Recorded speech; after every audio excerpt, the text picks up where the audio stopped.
My name is Allie Balter-Kennedy. I'm a postdoc here at Lamont. I think that this GreenDrill field season, where we're kind of drilling through 500 meters of ice to get bedrock underneath, we have one goal.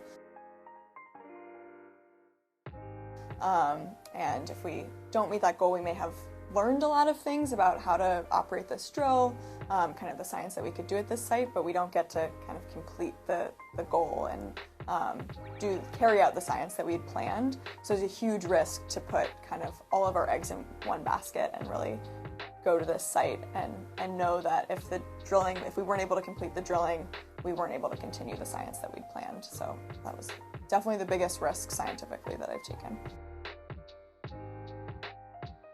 So typically we wake up around, 6 or 7, kind of depends on how well you've slept the night before, make some coffee, eat some breakfast together in the kitchen tent, and then usually for the GreenDrill project, the drilling was underway by about 8:30, and so as scientists we'd kind of finish cleaning up things around the kitchen tent, make sure that camp was in good order, and then head over to the drilling tent and help the drillers with kind of whatever little tasks we could help with.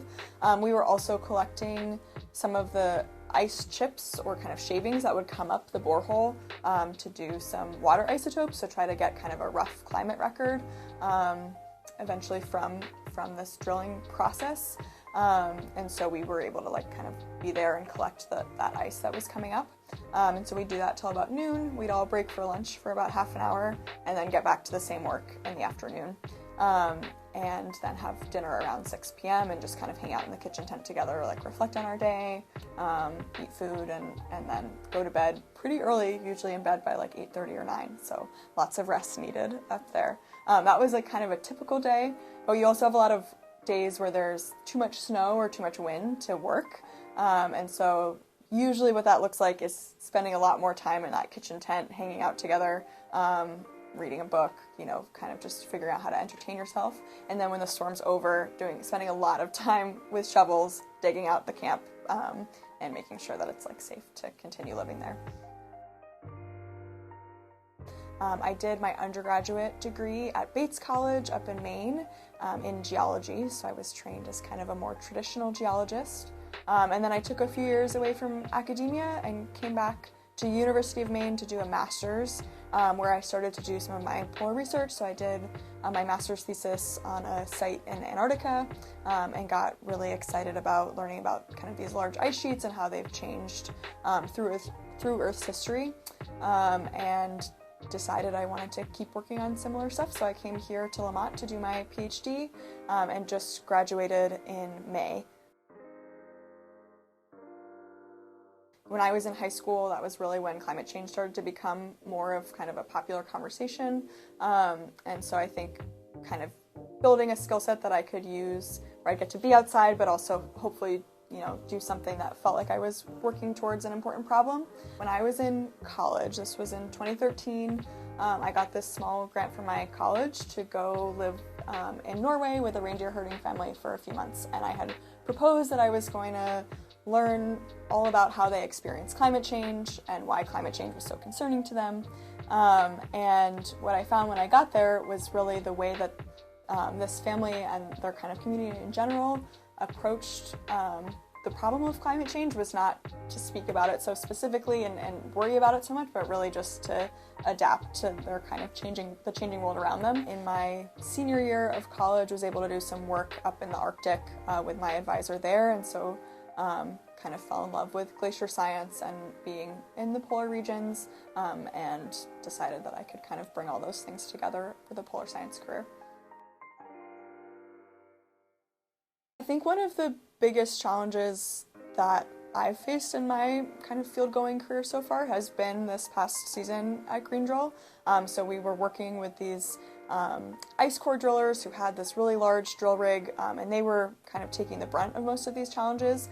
But we had some issues where we had, the drill just wasn't working as smoothly as we had expected it to be, and so the drilling was taking a lot longer. There were a lot of issues that the drillers needed to fix throughout, which meant that we weren't sure we were going to meet our goals of reaching bedrock.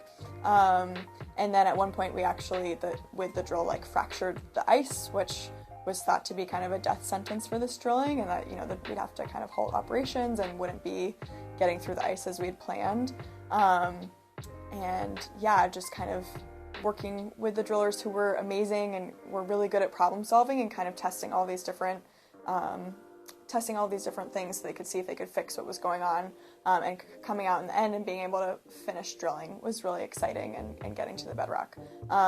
Yeah, and the way that I handled that, I wasn't doing the primary work there because I'm not an engineer. I wasn't like running the drill, so making sure that I was being able to like support them in the kind of exploration that they needed to do, and provide kind of a helping hand alongside the drill, was really the only thing I could do to contribute, which was also kind of challenging because I couldn't step in and kind of use my expertise to fix the problem.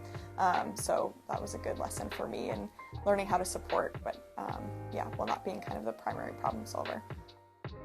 I think that this GreenDrill season was a much bigger scale than we're used to working on, so we're used to running into problems on smaller scales with kind of smaller drills that we can kind of run by hand, and so you can kind of see everything that's going on, and we can usually try to come up with a solution to fix it ourselves.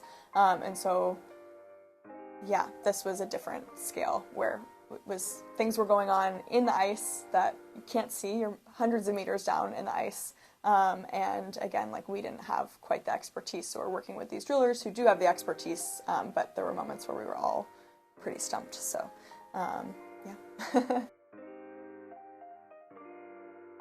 Ultimately, we have to learn how to live in this changing climate and do as much as we can to pause that, but really learn how to adapt. We have a lot to learn from kind of Indigenous communities who have experienced climate change firsthand, and learn about how their perspective on kind of adapting to climate change.